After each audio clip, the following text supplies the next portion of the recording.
నమస్తే, welcome to AV news. ముందుగా headlines.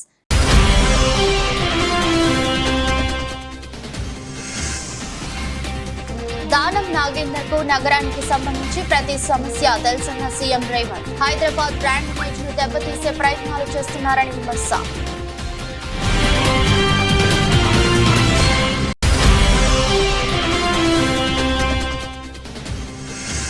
Velagapudi సచివాలయంలో విద్యుత్ శాఖపై సీఎం సమీక్ష. ఫీడర్ల సామర్థ్యం పెంపుతో పాటు ప్రత్యేక ఫీడర్లు ఏర్పాటు చేయాలని అధికారులకు ఆదేశాలు.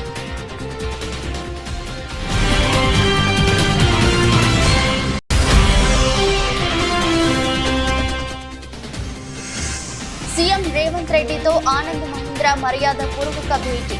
రాష్ట్రంలో మహీంద్రా గ్రూప్ పెట్టుబడులు, ఇతర అంశాలపై చర్చ.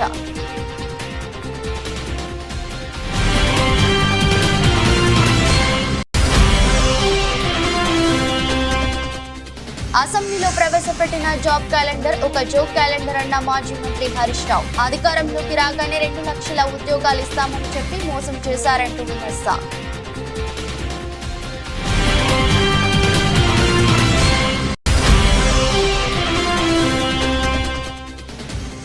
టైగా ముగిసిన టీమిండియా శ్రీలంక తొలి వన్డే. 47.5 ఓవర్లలో 230 పరుగులకు ఆల్అౌట్ అయిన టీమిండియా.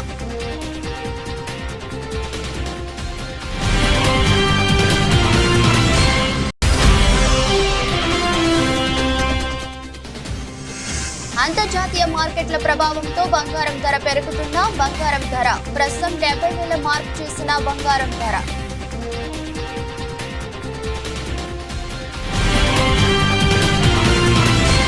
దానం నాగేందర్ కు హైదరాబాద్ లో ప్రతి గల్లీ తెలుసని, ఆయన 30 ఏళ్లుగా ప్రజా ప్రతినిధిగా ఉన్నారని తెలంగాణ ముఖ్యమంత్రి రేవంత్ రెడ్డి అన్నారు. ఆయన ఈ నగరం నుంచి మంత్రిగా పనిచేశారని, నగరంలో ప్రతి సందు తెలుసని వ్యక్తి, ప్రతి సమస్య గురించి తెలిసిన వ్యక్తి అన్నారు. జాతీయ స్థాయిలో ఈ నగరానికి ఏం కావాలో దానం నాగేందర్ కు తెలుసన్నారు. అలాంటి వ్యక్తికి మాట్లాడే అవకాశం ఇస్తే తప్పేమిటన్నారు. ఆయన మాట్లాడుతుంటే బీఆర్ఎస్ సభ్యులు ఆందోళన చేయటం ఏమిటన్నారు. ఆయన మాట్లాడుతుంటే పోడియం వద్దకు వెళ్లడం ఏమిటన్నారు. Hyderabad disaster response and asset protection agency వ్యవస్థకు సంబంధించి సభలో ముఖ్యమంత్రి మాట్లాడుతూ పాలకులు ఎవరున్నా అభివృద్ధిని ముందుకు తీసుకువెళ్లాలన్నారు. రాజకీయ విభేదాలు ఉన్న అభివృద్ధి విషయంలో రాజీ పడేది లేదన్నారు. 10 ఏళ్లు పాలించిన వారు 7 లక్షల కోట్లు అప్పులు చేసి వెళ్లిపోతే తాము 43,000 కోట్లు వడ్డీ కట్టామన్నారు. అయినా 10 నెలలు కాకముందే తమపై విమర్శలు చేస్తున్నారని మండిపడ్డారు. మాట్లాడి దాన్ని ఏదో నమ్మించాలనే ప్రయత్నం చేస్తున్నారు అధ్యక్ష. అందుకే ఇవాళ దానం నాగేందర్ గారు మాట్లాడినారు అధ్యక్ష. 30 ఏళ్ళ నుంచి వారు ప్రజాప్రతినిధి, నాకు తెలిసి మీకు కూడా తెలుసు. ఈ నగరంలో ప్రతి సందు తెలిసినోడు, నగరంలో ప్రతి సమస్య తెలిసినోడు, ఈ నగరం నుంచి మంత్రిగా పనిచేసినోడు, పార్టీ అధ్యక్షుడిగా పనిచేసినోడు, జాతీయ స్థాయిలో ఈ నగరానికి ఏం అవసరం ఉందో గుర్తించినోడు. మీరు అవకాశం ఇచ్చారు, ఆయన మాట్లాడితే తప్పేముంది అధ్యక్ష. ఈ సభలో ఏ సభ్యుడైనా తమరు అనుమతి ఇచ్చినప్పుడు తమ ప్రాంతానికి సంబంధించిన సమస్యల మీద మాట్లాడతారు అధ్యక్ష.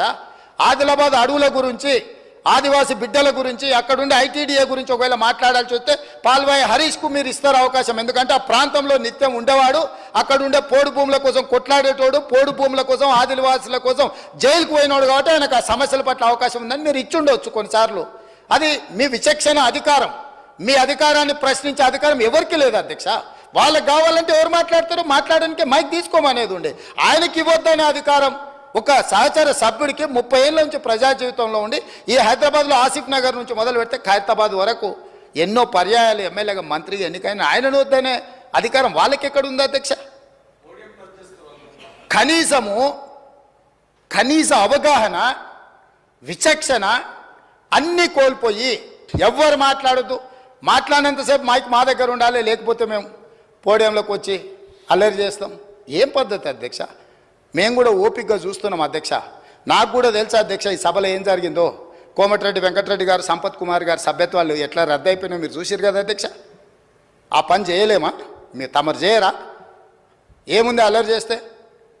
ఒక 1/2 డజన్ మందిని రద్దు చేసినాం అనుకో అధ్యక్ష, బుద్ధి వస్తుంది. ఇంకోడు ఎవడాడికి రావాలంటే వెనక ముందు ఆలోచన చేస్తాడు అధ్యక్ష. రాష్ట్ర రైతాంగానికి పగటి పూటే 9 గంటల పాటు నాణ్యమైన విద్యుత్ అందించేందుకు చర్యలు తీసుకోవాలని ముఖ్యమంత్రి నారా చంద్రబాబు నాయుడు ఇంధన శాఖ అధికారులను ఆదేశించారు. అందుకు అనుగుణంగా ఆయా ఫీడర్ల సామర్థ్యాన్ని మెరుగుపరచడంతో పాటు ప్రత్యేక ఫీడర్లను ఏర్పాటు చేయాలని సూచించారు. డిమాండ్ కు తగ్గ విద్యుత్ ఉత్పత్తి, సరఫరా, తక్కువ ఖర్చుతో విద్యుత్ ఉత్పత్తి వంటి పరిస్థితులను మరింత మెరుగుపరిచేందుకు అవసరమైన చర్యలు తీసుకోవాలని ఆదేశించారు. వెలగపూడి సచివాలయంలో సీఎం విద్యుత్ శాఖపై సమీక్షించారు. అసెంబ్లీలో ప్రవేశపెట్టిన జాబ్ క్యాలెండర్ ఒక జోక్ క్యాలెండర్, ట్రాష్, బక్వాస్ అని మాజీ మంత్రి సిద్దిపేట ఎమ్మెల్యే తన్నీరు హరీష్ రావు అన్నారు. ఈ విషయమై ఆయన మాట్లాడుతూ అధికారంలోకి రాగానే 2 లక్షల ఉద్యోగాలు ఇస్తామని చెప్పి నిరుద్యోగులను వాడుకొని ఇప్పుడు మోసం చేశారని విమర్శించారు. బట్టి విక్రమార్క జాబ్ క్యాలెండర్ గురించి ప్రసంగించి దానిపై చర్చ పెట్టండి అంటే ఏం మాట్లాడకుండా అసెంబ్లీ నుంచి పారిపోయారని హరీష్ రావు పేర్కొన్నారు. ముఖ్యంగా ఈరోజు రాష్ట్ర ప్రభుత్వం ప్రకటించినటువంటి జాబ్ క్యాలెండర్ ఒక జోక్ క్యాలెండర్గా మారిందని చెప్పొచ్చు. ఇట్స్ ఏ ట్రాష్, బక్వాస్. అంటే ఇవాళ రాష్ట్ర నిరుద్యోగ యువతను కాంగ్రెస్ పార్టీ దగా చేసింది, మోసపుచ్చింది. వాళ్ళు చెప్పింది ఏంటంటే ఆ రోజు మొదటి సంవత్సరమే మేము 2 లక్షల ఉద్యోగాలు ఇస్తాము అని చెప్పి అన్ని పత్రికల్లో ఫుల్ పేజ్ అడ్వర్టైజ్మెంట్లు ఇచ్చారు. వాళ్ళ ఏఐసిసి నాయకుడు రాహుల్ గాంధీ వచ్చి నాది గ్యారంటీ అని నమ్మబలికాడు. ఎంత స్పష్టంగా రాశారంటే 2 lakh appointments in the first year, మొదటి సంవత్సరంలోనే 2 లక్షల ప్రభుత్వ ఉద్యోగాలు ఇస్తామని చెప్పి గల్లీ నుంచి ఢిల్లీ దాకా నమ్మబలికారు. పత్రికల్లో అడ్వర్టైజ్మెంట్లు ఇచ్చారు. ఎలక్షన్ ప్రచారంలో ఊరూరికి చెప్పారు. నిరుద్యోగ యువతకు బస్సులు పెట్టి గ్రామాల్లో పంపించి ఊర్లలో ప్రచారం చేయించి ఓట్లు వేయించుకున్నారు. గద్దెనెక్కినాక ఇవాళ మాట మార్చిండ్రు. ఓడ దాటేదాకా ఓడ మల్లప్ప, ఓడ దాటినాక బోడ మల్లప్ప కథ ఉన్నది ఇవాళ రేవంత్ రెడ్డి కథ. ఇవాళ కాంగ్రెస్ పార్టీని రేవంత్ రెడ్డి గారు గత కొద్ది రోజులుగా నిరుద్యోగ యువత స్పష్టంగా అడుగుతూ వచ్చింది జాబ్ క్యాలెండర్ ఎప్పుడు అని. మొదటి క్యాబినెట్లోనే పెడతాం, జాబ్ క్యాలెండర్ ఇస్తాము అన్నారు. 8 నెలల తర్వాత ఊరిచ్చి 8 నెలల తర్వాత ఇవాళ జాబ్ క్యాలెండర్ ఇస్తే వీళ్ళు ఏమన్నా ఉన్నదా? ఏవి 2 లక్షల ఉద్యోగాలు? మీరు సంవత్సరంలోగా 2 లక్షల ఉద్యోగాలు అన్నారు. 8 నెలలు పోయింది, ఇక ఉన్నది 4 నెలలు.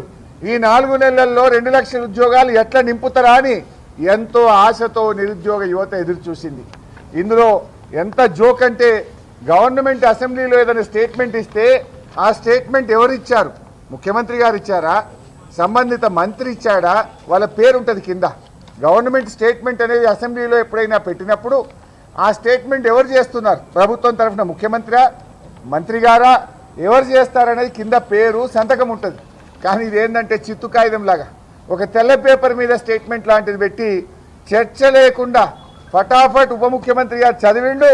అరే మాకు మైక్ ఇవ్వండి అంటే సభలో నుంచి ఉప ముఖ్యమంత్రి గారు బయటకు వెళ్ళిపోయింది. ఉద్యోగస్తులు, పెన్షనర్లకి మేలు చేస్తానని ఎన్నికల సమయంలో హామీలు ఇచ్చిన చంద్రబాబు మధ్యంతర భృతిని కూడా వెంటనే ఇస్తామని చెప్పారని ఏపీ ఎన్జీఓ అసోసియేషన్ మాజీ రాష్ట్ర అధ్యక్షులు నలమారు చంద్రశేఖర్ రెడ్డి అన్నారు. ఈ విషయమై ఆయన మీడియాతో మాట్లాడుతూ ఎన్నికల సమయంలో హామీలు ఇచ్చిన చంద్రబాబు అధికారంలోకి వచ్చి దాదాపు నెలన్నర గడుస్తున్నా ఆ ఊసే ఎత్తడం లేదని విమర్శించారు. మేము వస్తే మధ్యంతర భృతిని ఇమీడియట్గా ఇస్తాము అని చెప్పేసి ఈనాటి ముఖ్యమంత్రి గారు మరి మేనిఫెస్టోలో చెప్పడం జరిగింది. మరి దాదాపు ప్రభుత్వం ఏర్పడి కూడా 2 నెలలు కావస్తూ ఉంది. మరి ఉద్యోగస్తులు ఎదురు చూస్తూ ఉన్నారు. ఎందుకంటే ఇంతకుముందు మరి ప్రభుత్వం, జగన్మోహన్ రెడ్డి గారి ప్రభుత్వం కూడా అప్పుడు మేము వస్తే వచ్చిన వెంటనే ఐఆర్ ఇస్తామన్నారు. తదనుగుణంగానే జగన్మోహన్ రెడ్డి గారు వచ్చిన తర్వాత 27% మధ్యంతర భృతిని ఉద్యోగస్తులకి, పెన్షనర్స్కి మరి ఇవ్వడం జరిగింది. అలాగే ఈసారి కూడా ఈ ముఖ్యమంత్రి గారు కూడా మేము గెలిచిన తర్వాత ఇమ్మీడియట్గా మరి మధ్యంతర భృతి ఇస్తాము అని చెప్పేసి అనౌన్స్ చేసిన దరిమిలా మరి ఉద్యోగస్తులు ఎదురు చూస్తున్నారు. ఎందుకంటే మామూలుగా వృద్ధులకి ఇచ్చేటువంటి ఏదైతే పెన్షన్ ఉందో అది 4,000కు పెంచడం, పెంచిన తర్వాత ఇమీడియట్గా ఇస్తామని చెప్పేసి అరియర్స్తో దాన్ని ఏప్రిల్ నుంచి కూడా ఇచ్చినటువంటి సంఘటన కూడా చూసాం. అయితే అదేవిధంగా మా పెన్షనర్స్, ఉద్యోగస్తుల్లో ఉండేటువంటి పెన్షనర్స్ కూడా ఎదురు చూస్తూ ఉన్నారు. ఎందుకంటే నేను ఎన్జిఓ సంఘానికి రాష్ట్ర అధ్యక్షుడిగా పనిచేశాను. అదేవిధంగా మరి ప్రభుత్వ సలహాదారులు ఉద్యోగ సంక్షేమంగా పనిచేశాను. ఈనాడు మరి అఖిల భారత రాష్ట్ర ప్రభుత్వ పెన్షనర్ల అసోసియేషన్కి కూడా వైస్ ప్రెసిడెంట్గా కొనసాగుతూ ఉన్నా. మా పెన్షనర్స్ అంతా అడుగుతూ ఉన్నారు, ఏంటంటే మనకి ఈ అయ్యారు ఇస్తానన్నాడు కదా, ఆయన వచ్చిన వెంటనే మరి ఆ ప్రభుత్వం అప్పుడు ఇచ్చింది కదా, ఇప్పుడు ఇవ్వట్లేదు అని చెప్పేసి కూడా అడుగుతూ ఉన్నారు. దాన్ని తక్షణమే మరి ఆ యొక్క మధ్యంతర భృతిని ఉద్యోగస్తులకి, పెన్షనర్స్కి మరి ఇవ్వాలి అని చెప్పేసి కూడా నేను ఈ సందర్భంగా మరి ముఖ్యమంత్రి గారిని కూడా కోరుతున్నా. గన్ పార్క్ వద్ద బీఆర్ఎస్ నేతలను పోలీసులు అరెస్ట్ చేశారు. మాజీ మంత్రులు కేటీఆర్, హరీష్ రావు సహా పలువురిని అరెస్ట్ చేశారు. జాబ్ క్యాలెండర్ పేరిట అసెంబ్లీ సాక్షిగా నిరుద్యోగులను మోసం చేస్తున్నారని ఆరోపిస్తూ బీఆర్ఎస్ ఎమ్మెల్యేలు గన్ పార్క్ వద్ద ఆందోళనకు దిగారు. ఈ సమయంలో పోలీసులు బీఆర్ఎస్ ఎమ్మెల్యేల మధ్య వాగ్వాదం జరిగింది. ఆ తర్వాత ఎమ్మెల్యేలను అరెస్ట్ చేసి బస్సుల్లో తరలించారు. అమరవీరుల స్తూపం వద్ద నిరసన తెలిపే హక్కు లేదా? ఇదేనా ప్రజాపాలనని ఎమ్మెల్యేలు ప్రశ్నించారు. కాంగ్రెస్ పార్టీ ఎన్నికల సమయంలో 2 లక్షల ఉద్యోగాలు ఇస్తామని చెప్పి 2 ఉద్యోగాలు కూడా ఇవ్వలేదని విమర్శించారు. రాహుల్ గాంధీ తెలంగాణకు వచ్చి ఇక్కడ యువతకు క్షమాపణ చెప్పాలని డిమాండ్ చేశారు.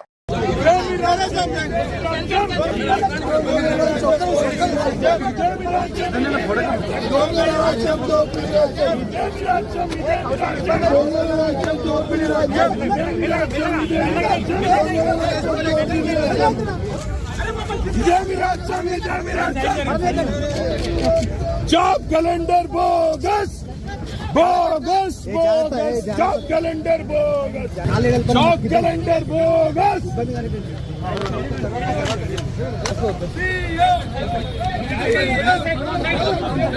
Down down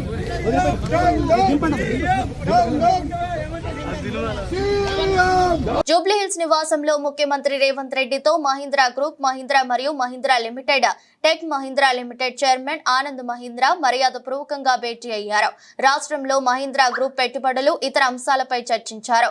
young India skill యూనివర్సిటీలో ఆటోమేటిక్ విభాగాన్ని అడాప్ట్ చేసుకునేందుకు ఆనంద్ మహీంద్రా అంగీకరించారు. త్వరలోనే యంగ్ ఇండియా స్కిల్ యూనివర్సిటీ పరిశీలనకు తమ టీంను పంపుతామని ఆనంద్ మహీంద్రా తెలిపారు. హైదరాబాద్ లో క్లబ్ మహీంద్రా హాలిడే రిసార్ట్ విస్తరణకు ఆనంద్ మహీంద్రా ముందుకు వచ్చారు.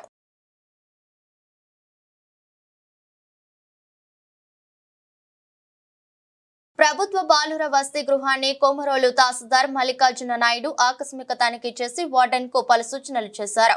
ప్రకాశం జిల్లా కొమరోలులోని ఎస్సీ బాయ్స్ హాస్టల్ ను కొమరోలు తహసీల్దార్ మల్లికార్జున నాయుడు ఆకస్మిక తనిఖీ చేశారు. ఈ సందర్భంగా హాస్టల్ గదులను పరిశీలించారు. అనంతరం నీటి సౌకర్యాన్ని పరిశీలించారు. వంటగదిని, విద్యార్థులు విశ్రాంతి తీసుకునే గదులను పరిశీలించారు. వసతి గృహం ముందు వైపు సైడ్ కాలువలో మురుగునీరు, అలాగే నిల్వ ఉండడం, దుర్వాసన రావడం, పిల్లలకు దోమలు కుట్టడం లాంటి సమస్యలపై ఆగ్రహం వ్యక్తం చేశారు.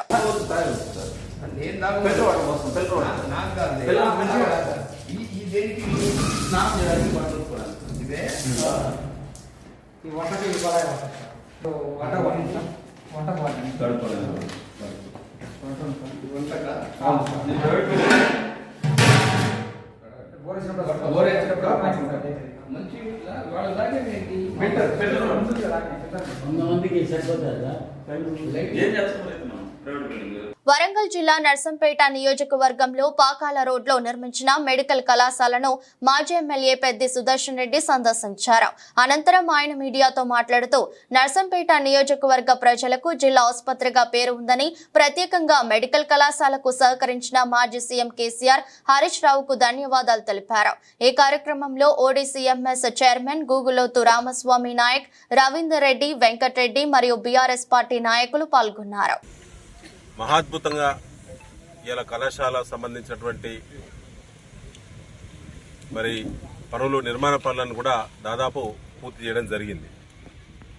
ఇటీవల కాలంలో national medical council 2024-25 academic year ప్రారంభించాల్సినటువంటి 8 మెడికల్ కళాశాలల్లో 8కి 8 రిజెక్ట్ చేసిన విషయం ప్రజలందరూ తెలుసు. దిగ్భ్రాంతికి లోనైనాం, చాలా బాధపడ్డాం. అనుమతులు రావా, ప్రొఫెసర్లు, అసోసియేట్ ప్రొఫెసర్లు, మినిస్టీరియల్ స్టాఫ్, సపోర్టింగ్ స్టాఫ్, నర్సులు అపాయింట్మెంట్ చేయలేదు. కొత్తగా వచ్చినటువంటి కాంగ్రెస్ పార్టీ ప్రభుత్వం 8 నెలలు గడిచినా పూర్తి స్థాయి అధికారులను, స్టాఫ్ను నియమించకపోవడంతో నేషనల్ మెడికల్ కౌన్సిల్ కొత్త కాలేజీలకు అనుమతులు నిరాకరిస్తున్నామని చెప్పి రాష్ట్ర ప్రభుత్వానికి మెయిల్ పంపిన విషయం మీ అందరూ తెలుసు. ఆ తర్వాత పాత సంబంధాలతో జిల్లా కలెక్టర్ గారితో పాటు, ఆనాడున్న కలెక్టర్ గారితో పాటు మిగతా వైద్య శాఖ ఉన్నతాధికారుల దృష్టి కూడా తీసుకెళ్లి మేము రిప్రజెంటేషన్ కూడా చేయడం జరిగింది. ఇటీవల కాలంలో కాంగ్రెస్ పార్టీ ప్రభుత్వం స్పందించి నేషనల్ మెడికల్ కౌన్సిల్కి మళ్ళీ తిరిగి అప్పీల్ చేశారు. ఏ కాలేజీలో ఏ లొసుగులు అయితే ఉన్నాయో నేషనల్ మెడికల్ కౌన్సిల్ పారామీటర్స్ సమీక్షించినప్పుడు ఏ లోటు ద్వారా ఈ 8 కాలేజీలు రిజెక్ట్ చేయబడిందో దానికి సంబంధించినటువంటి కమిట్మెంట్ తెలంగాణ ఇప్పటి ప్రభుత్వం కూడా కమిట్మెంట్ ఇచ్చింది నేషనల్ మెడికల్ కౌన్సిల్. సో ఇవ్వడం ద్వారా నేషనల్ మెడికల్ కౌన్సిల్ ఇటీవల కాలంలో ప్రత్యేకంగా వర్చువల్గా మరి చేసినటువంటి సమీక్షల ద్వారా 8 కాలేజీల బదులు 4 కాలేజీలకు నిన్న సాయంత్రము అనుమతులు ఇస్తూ ఫైనల్ గా ఆర్డర్స్ జారీ చేయడం జరిగింది. మహబూబాబాద్ జిల్లా నరసింహాలుపేట మండల కేంద్రంలో సర్దార్ సర్వాయి పాపన్న జయంతిని పురస్కరించుకొని అమరుల యాదిలో గీతన్నల చైతన్య యాత్ర కార్యక్రమాన్ని నిర్వహించారు. అనంతరం గ్రామంలో బైక్ ర్యాలీ నిర్వహించి కల్లుగీత కార్మికుల సంఘం జెండాను ఆవిష్కరించారు. గౌడ్ సంఘం ఆధ్వర్యంలో ఏర్పాటు చేసిన కార్యక్రమానికి ముఖ్య అతిథిగా కల్లుగీత కార్మిక సంఘం రాష్ట్ర ప్రధాన కార్యదర్శి బెల్లం కొండ వెంకటేశ్వర్లు పాల్గొన్నారు. అనంతరం మాట్లాడుతూ గీత కార్మికుల సమస్యల పరిష్కారం కోసం అమరుల పోరాటాలను స్ఫూర్తిగా తీసుకుని ఉద్యమాలు చేయాలని పిలుపునిచ్చారు. ప్రతి సొసైటీకి తాటి చెట్ల పెంపకానికి 5 ఎకరాల ప్రభుత్వ భూమి ఇచ్చి తాటి, ఈత, ఖర్జూర, కళ్ళునిచ్చే పొట్టి చెట్లు నాటాలని, వృత్తిలో ప్రమాద నివారణ చర్యలు చేపట్టి సేఫ్టీ మోకులు వృత్తి చేసే వారందరికీ వెంటనే ఉచితంగా ఇవ్వాలని, వృత్తికి ఉపయోగించే ద్విచక్ర వాహనాలు ఇవ్వాలని డిమాండ్ చేశారు. ప్రభుత్వం చిత్తశుద్ధితో గీత కార్మికుల సమస్యలను పరిష్కరించాలని డిమాండ్ చేశారు. ఇంతవరకు అది అమలు జరపట్లే. 4,000 రూపాయలు వృద్ధాప్య పెన్షన్ ఇస్తానన్నారు, ఇంతవరకు అమలు జరపట్లే. కొత్త వృద్ధాప్య పెన్షన్ ఇవ్వట్లే. కానీ మనకి ఎలాంటి షరతులు లేకుండా వృద్ధాప్య పెన్షన్ ఇవ్వాలి. ఆయనకు కొడుక్కి ప్రభుత్వ ఉద్యోగం ఉన్నది కాబట్టి తండ్రికి పెన్షన్ ఇవ్వట్లేదు అంటారు. ఎందుకు? ఆయన కళ్ళు గీస్తుంటే తండ్రి, కొడుకు ఉద్యోగం ఉంటే పన్ను కట్టించుకోలేదా? పన్ను కట్టించుకున్నారు, పన్ను మాఫీ చేయలే. కానీ ఇవాళ పింఛన్ ఇచ్చే కాడికి వచ్చేసరికి కొడుకు ఉద్యోగం ఉన్నది, తండ్రికి లేదండి. ఆ తండ్రికి 3 పిల్లలు సమకూర్చుకొని అనేక కోటల్ని, భువనగిరి కోట నుంచి, వరంగల్ కోట నుంచి భువనగిరి కోట, ఉస్మాన్ కోట, అదేవిధంగా కిలాషపురం కోట, ఎన్ని కోటలను జయించుకుంటూ మొఘల్ చక్రవర్తుల్ని, నవాబుల్ని, నైజాముల్ని మొత్తం కూడా ఓడించుకుంటూ హైదరాబాద్ నడిబొడ్డున ఉన్న గోల్కొండ కోటని ఒక బీసీ, ఒక కల్లుగీత కార్మికులు కళ్ళు గీసి గొడ్లను కాసి ఇవాళ రాజ్యాధికారం చేపట్టిందంటే అది ఎవరి తరం? ఇవాళ ధైర్యంగా ప్రాణాన్ని గుప్పిట్లో పెట్టుకొని అతి ప్రమాదకరమైన వృత్తి చేసుకుంటూ ఇవాళ మనం బతుక్కుంటూ సమాజాన్ని బతికించుకుంటూ ప్రభుత్వాన్ని కూడా ఇప్పటిదాకా బతికించినాం. సమాజం అంటే ఏంటి? ఇవాళ గ్రామీణ వైద్యులు లేరు. ఎంతముందు గతంలో గ్రామీణ వైద్యులు ఎవరు? కల్లుగీత కార్మికుడు గౌడే. ఎందుకు? అవాళ విరోచనాలైన షుగర్. రోడ్డు ప్రమాదాల నివారణ, దొంగతనాలు అరికట్టడం కోసం ప్రత్యేక చర్యలు తీసుకుంటున్నామని మెదక్ జిల్లా ఎస్పీ ఉదయ్ కుమార్ రెడ్డి తెలిపారు. వెల్దుర్తి మండల కేంద్రంలోని పోలీస్ స్టేషన్ ను ఆయన ఆకస్మికంగా సందర్శించారు. స్టేషన్ లో నమోదు అవుతున్న కేసుల వివరాలను అడిగి తెలుసుకున్నారు. పలు రికార్డులను పరిశీలించారు. స్టేషన్ కు వచ్చే వారి పట్ల మర్యాదగా వ్యవహరించాలని, వారికి న్యాయం జరిగే విధంగా చర్యలు తీసుకోవాలని సిబ్బందికి సూచించారు. చోరీల నివారణ కోసం ప్రత్యేక గస్తీ బృందం ఏర్పాటు చేస్తున్నామని తెలిపారు. తర్వాత చాలామంది కూడా ఏంటంటే ఈవినింగ్ టైంలో అంటే ఈ యాక్సిడెంట్స్ అన్ని కూడా అనలైజ్ చేస్తే డ్రంక్ అండ్ డ్రైవింగ్ తోటి కొద్దిగా అవుతున్నాయి ఎక్కువ మంది. దాని మీద కూడా మేము స్పెషల్గా కేర్ తీసుకుంటాం ఈ గురించి. తర్వాత దొంగతనాలు అరికట్టడానికి కూడా నైట్ బీటు ఎక్కువ తిరుగుతున్నాం. మొత్తం బీసీలు కానీ పెట్రోల్ కానీ కూడా మొత్తం రీఆర్గనైజ్ చేసి ఒకటి క్యూఆర్టీ కూడా పెట్టి సర్ప్రైజ్ వెహికల్ చెకింగ్ ఎప్పుడు ఒక 30 మంది జిల్లాలో అన్ని ప్లేసెస్లో ఏదో ఒక చెకింగ్ పెట్టే విధంగా స్టార్ట్ చేసాం. లక్షలు మన వాళ్ళంతా డైవర్షన్ అంతా అటు ఇటు ఉండి పోలీసులు స్టార్ట్ అయింది. కుప్పం మున్సిపాలిటీని పరిశుభ్రమైన మున్సిపాలిటీగా తీర్చిదిద్దడానికి కమిషనర్ శ్రీనివాసరావు నడుం బిగించారు. ఈ సందర్భంగా ఆయన మాట్లాడుతూ పలు వార్డులలో మహిళలు, మహిళా సంఘాలకు అవగాహన కార్యక్రమాలు నిర్వహించారు. డోర్ టు డోర్ చెత్త సేకరణకు ప్రతిరోజు ట్రాక్టర్లు వస్తాయని, చెత్త నిల్వలను ట్రాక్టర్లలో వేయాలని సూచించారు. ఇండ్ల పరిసరాలలో శుభ్రత, 100% మరుగుదొడ్ల వినియోగంపై మహిళలకు అవగాహన కల్పించడం జరిగిందని కుప్పం మున్సిపల్ కమిషనర్ శ్రీనివాసరావు తెలిపారు. కుప్పం పురపాలక సంఘం కొత్తగా 2020లో కాన్స్టిట్యూట్ అయింది. ఈ పురపాలక సంఘం పరిధిలో ఇప్పటి వరకు door to door solid waste collection అనేది లేదు. అందులో భాగంగా పురపాలక సంఘం పరిధిలో టీకేపల్లి, మిగతా ఇతర ప్రాంతాల్లో 10-11 వార్డుల్లో ఈ మహిళలకు అందరికి కూడా అవగాహన కల్పించడం జరిగింది. వాళ్ళ ఇళ్లలో ఉత్పత్తి అయ్యే చెత్త చక్కగా పురపాలక సంఘ వాహనానికి మాత్రం వేయాలి, బహిరంగ ప్రదేశాలు వేయకూడదు. అలా పురపాలక సంఘాన్ని కోఆపరేట్ చేసి పురపాలక సంఘం యొక్క శుభ్రతకి సహకరించాలని ప్రజలకు విజ్ఞప్తి చేయడం జరిగింది. ప్రజలందరూ కూడా పూర్తిగా సహకరిస్తున్నారు, వారికి ధన్యవాదాలు. పురపాలక సంఘ పరిధిలోని ప్రతి కాలనీకి మా వాహనం వస్తుంది. వాహనం రాకపోతే ఫోన్ నెంబర్ డిస్ప్లే చేస్తున్నాము. ఆ ఫోన్ నెంబర్లకి బోర్డులు పెట్టి ఫోన్ నెంబర్ డిస్ప్లే చేస్తున్నాం. ఆ ఫోన్ నెంబర్కి ఫోన్ చేసి ఒకవేళ వాహనం రాకపోతే ఆ ఫోన్ నెంబర్కి కాల్ చేస్తే వాహనం పంపిస్తాము. వీటన్నిటికీ కూడా పురపాలక సంఘ పరిధిలో ప్రజలందరూ సహకరించాలని, వ్యాపారస్తులు, స్టేక్ హోల్డర్స్ అందరూ సహకరించాలని మరీ విజ్ఞప్తి.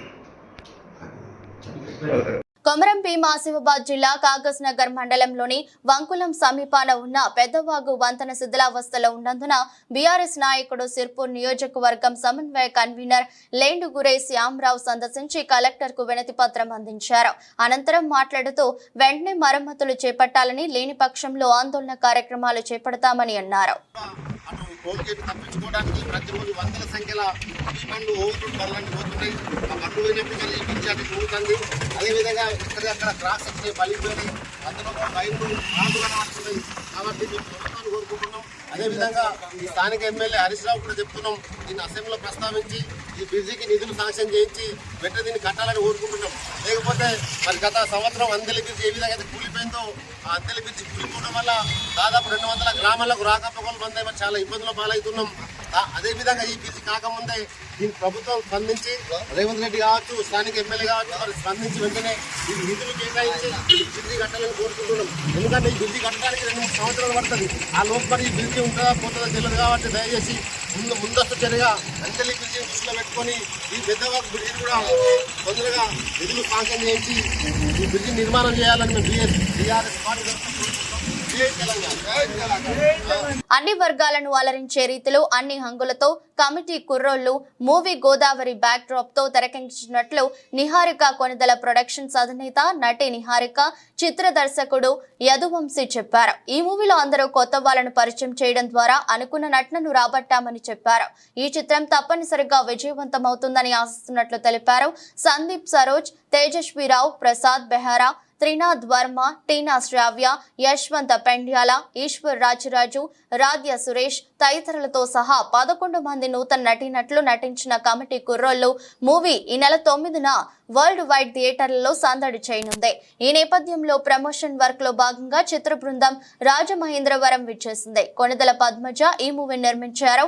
ఈ సందర్భంగా స్థానిక హోటల్ షెల్టాన్ ఏర్పాటు చేసిన మీడియా సమావేశంలో దర్శకుడు యదువంశీ మాట్లాడుతూ, రైటర్ గా పనిచేసిన తాను ఈ చిత్రం ద్వారా దర్శకుడిగా పరిచయం అవుతున్నందుకు ఆనందంగా ఉందన్నారు. కమిటీ కుర్రోళ్ళు అనే సినిమాకి డైరెక్టర్ నిహారిక కొనిదల గారి ప్రొడక్షన్లో, పింక్ ఎలిఫెంట్స్ ప్రొడక్షన్లో, ఎస్ఆర్టీ ఎంటర్టైన్మెంట్స్, ఎస్ఆర్టీ స్టూడియోస్ అనే సంస్థ ద్వారా నేను డెబ్యూటెంట్గా పరిచయం అవుతున్నాను. మా సినిమా పేరు మీ అందరికీ తెలుసు, కమిటీ కుర్రోళ్ళు. ఇదిగోండి మా కుర్రోళ్ళు అందరూ మీ వెనకే ఉన్నారు. అన్ని కమిటీలు అండి, అన్ని కమిటీలు మన ఊర్లో జరిగే జాతరల దగ్గర నుంచి ఎలక్షన్ల వరకు ఊర్లో జరిగే ప్రతిదానికి ఉండే కమిటీ కుర్రోళ్ళు ఎలా ఉంటారో మా కమిటీ కుర్రోళ్ళ సినిమాలో అన్నీ చూపించబోతున్నాం. ఈ జర్నీలో మా కుర్రోళ్ళందరినీ కూడా రాజమండ్రి ప్రజలు, గోదావరి ప్రజలు అందరూ కూడా ఆశీర్వదిస్తారని ఆశిస్తూ ఇదిగో హైదరాబాద్ నుంచి ఇక్కడ వరకు వచ్చామన్నమాట. మీ ఆశీస్సులు మా కుర్రోళ్ళకి, మా పింక్ ఎలిఫెంట్ పిక్చర్స్కి, మా సినిమా మీద ఉండాలని ప్రగాఢంగా ఆశిస్తున్నాను అనమాట. అవునండి, ఫస్ట్ సినిమా అండి, డెబ్యూటెంట్. నన్ను పరిచయం చేస్తుంది నిహారిక గారు and pink elephant pictures SRD studios. But committee కుర్రాళ్ళు అన్న సినిమా యదువంశి గారు నాకు ఫస్ట్ నరేట్ చేసినప్పుడే నేను ఇలాంటి కథ వినిన తర్వాత దీంతో నేను అసోసియేట్ అయి ఉండాలని చాలా గట్టిగా కోరుకున్నాను. చాలామంది చేతులు మారి 3 సంవత్సరాలుగా నా దగ్గరికి వచ్చింది కథే నన్ను కోరుకుంది అని నేను బిలీవ్ చేస్తాను as a producer. So I'm very grateful. నాకు ఇంత మంచి టీం వచ్చింది. ఈ 11 మంది ఎంత హార్డ్ వర్క్ చేశారంటే అది నేను ఇప్పటివరకు చూడలేదు, అంత హార్డ్ వర్కింగ్ యంగ్స్టర్స్ని. అండ్ యదువంశి గారు ఆయనదే ఫస్ట్ సినిమా కాదు ఇది, నాది కూడా as a producer, as a feature film producer first cinema. So మీ అందరు ఆశీస్సులు ఉంటాయని కోరుకుంటున్నాను. Thank you so much. ప్రస్తుతానికి కమిటీ కుర్రోళ్ళు రిలీజ్ అయ్యేంత వరకు ఏం ప్రాజెక్ట్స్ అనుకోలేదు సార్. బట్ రిలీజ్ అయిన తర్వాత ఐ విల్ లుకింగ్ ఫర్ కొన్ని ప్రాజెక్ట్స్. నిజంగా సెట్ అయ్యే అంటే మా ఫ్యామిలీలో ఎవరికైనా వాళ్ళకి సెట్ అయ్యే ఒక కథ నా దాకా వచ్చి నేను తీయగలుగుతాను అన్న నమ్మకం నాకు కుదిరితే కనుక డెఫినెట్గా తీస్తాను. మొన్న టీమిండియా శ్రీలంక జట్ల మధ్య చివరి T20 మ్యాచ్ టై కావడంతో సూపర్ ఓవర్ ద్వారా విజేతను నిర్ణయించాల్సి వచ్చింది. నేడు ఇరు జట్ల మధ్య తొలి వన్డే కూడా టై అయింది. కొలంబోలోని ప్రేమదాస స్టేడియంలో జరిగిన ఈ మ్యాచ్ లో మొదట బ్యాటింగ్ చేసిన శ్రీలంక 50 ఓవర్లలో 8 వికెట్లకు 230 పరుగులు చేసింది. లక్ష్య ఛేదనలో టీమిండియా కూడా సరిగ్గా 230 పరుగులే చేసింది. టీమిండియా 47.5 ఓవర్లలో ఆల్అౌట్ అయింది. టీమిండియా ఇన్నింగ్స్ లో కెప్టెన్ రోహిత్ శర్మ 58, అక్షర్ పటేల్ 33, KL రాహుల్ 31, శివం దూబే 25, విరాట్ కోహ్లీ 24, శ్రేయాస్ అయ్యర్ 23 పరుగులు చేశారు. శుభ్మాన్ గిల్ 16, వాషింగ్టన్ సుందర్ 5 పరుగులకు అవుట్ అయ్యారు. చివర్లో టీమిండియా విజయానికి 18 బంతుల్లో 5 పరుగులు కావాల్సి ఉండగా చేతిలో 2 వికెట్లు ఉన్నాయి. క్రీజులో శివం దూబే, సిరాజ్ ఉన్నారు. ఇన్నింగ్స్ 48వ ఓవర్ విసిరిన శ్రీలంక కెప్టెన్ చరిత్ అసలంక 4వ బంతికి శివం దూబేను అవుట్ చేశాడు. ఆ తర్వాత బంతికి హర్షదీప్ ను డకౌట్ చేయడంతో టీమిండియా ఇన్నింగ్స్ కు తెరపడింది. శ్రావణ మాసం వచ్చేస్తోంది. బంగారం ధరలకు రెక్కలొస్తున్నాయి. సోమవారం నుంచి శ్రావణ మాసం ప్రారంభమవుతున్న సంగతి తెలిసిందే. పూజలు, వ్రతాలతో తెలుగు లోగిళ్లు కలకలలాడుతాయి. ఫంక్షన్లు, పెళ్లిళ్లు ఉండటంతో బంగారానికి భారీగా డిమాండ్ ఉంటుంది. అంతర్జాతీయ మార్కెట్ల ప్రభావంతో బంగారం ధర పెరుగుతోంది. బంగారం, వెండిపై కేంద్ర ప్రభుత్వం కస్టమ్స్ సుంకం 6% తగ్గించింది. దాంతో ధరలు తగ్గాయి. ఆ తర్వాత మాత్రం వరుసగా పెరుగుతూ వస్తున్నాయి. హైదరాబాద్ లో 10 గ్రాముల 22 క్యారెట్ల బంగారం ధర 64,810గా ఉంది. మేలిమి బంగారం ధర 70,000 మార్క్ చేసింది. 70,700గా ఉంది. విశాఖపట్నం, విజయవాడలో బంగారం ధరల్లో తేడా లేదు. 22 క్యారెట్ల బంగారం ధర 64,810గా ఉండగా 24 క్యారెట్ల బంగారం ధర 70,700గా ఉంది. వెండి ధర కూడా పెరిగింది. ఢిల్లీలో కిలో వెండి ధర 86,400గా ఉంది. ముంబైలో 87,300, బెంగళూరు కిలో వెండి 86,100, చెన్నైలో కిలో వెండి ధర 90,900గా ఉంది. హైదరాబాద్, విజయవాడ, విశాఖపట్నాల్లో కిలో వెండి ధర 90,900గా ఉంది. వార్తలు ముగించే ముందు మరోసారి హెడ్లైన్.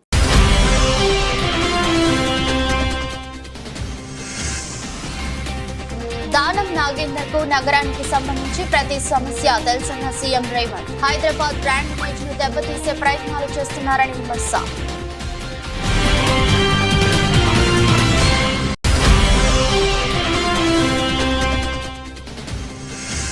వెలగపూడి సచివాలయంలో విద్యుత్ శాఖపై సీఎం సమీక్ష. ఫీడర్ల సామర్థ్యం పెంపుతో పాటు ప్రత్యేక ఫీడర్లు ఏర్పాటు చేయాలని అధికారులకు ఆదేశాలు.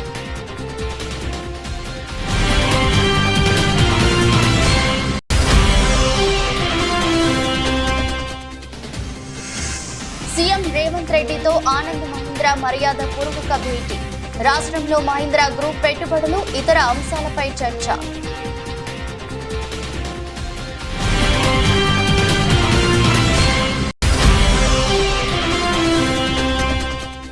అసెంబ్లీలో ప్రవేశపెట్టిన జాబ్ క్యాలెండర్ ఒక జోక్ క్యాలెండర్ అన్న మాజీ మంత్రి హరీష్ రావు. అధికారంలోకి రాగానే 2 లక్షల ఉద్యోగాలు ఇస్తామని చెప్పి మోసం చేశారంటూ విమర్శ.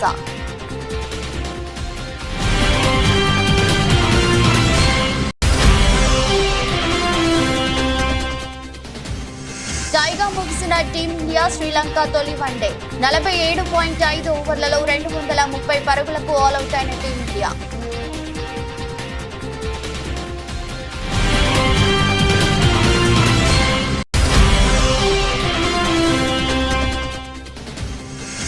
అంతర్జాతీయ మార్కెట్ల ప్రభావంతో బంగారం ధర పెరుగుతున్న బంగారం ధర ప్రస్తుతం 70,000 మార్క్ చేసిన బంగారం ధర.